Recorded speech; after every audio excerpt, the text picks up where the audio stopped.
Lots of clouds and some light showers across the north coast today. That's going to pick up in intensity here through the night into tomorrow as the winds ramp up as well. Another frontal boundary headed our way.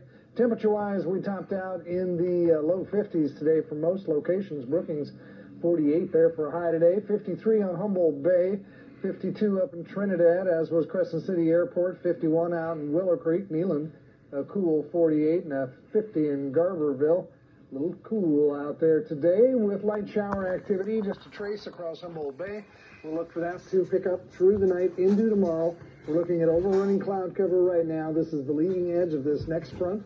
That front itself will cross the coast tomorrow night into Friday, as rain will taper off for Friday. Still looking for a bit of a break on Saturday, but we've got more rain to contend with here, and then by Sunday night comes another little ripple headed our way that will likely bring some shower activity into the region to carry us into the beginning of the week.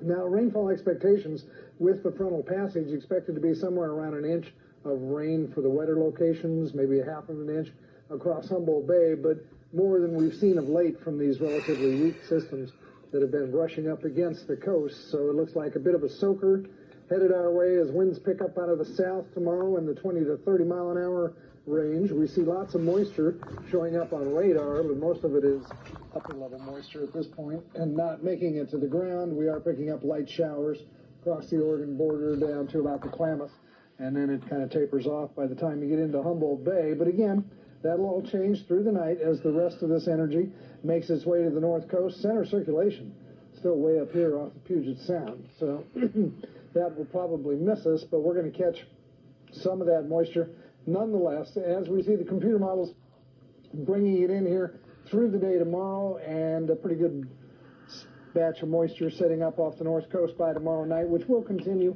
into Friday morning, and then it's kind of hit or miss showers by Friday night. That should be pretty much out of here by Saturday morning. Saturday does appear to be break day at this point, but it's going to be a brief one, as there'll be more rain on tap just in time for the beginning of the week. Elsewhere across the nation, you probably heard lots of snow across the mid-Atlantic and the upper northeast. They're looking at another foot of snow on top of the 2 feet they picked up last weekend.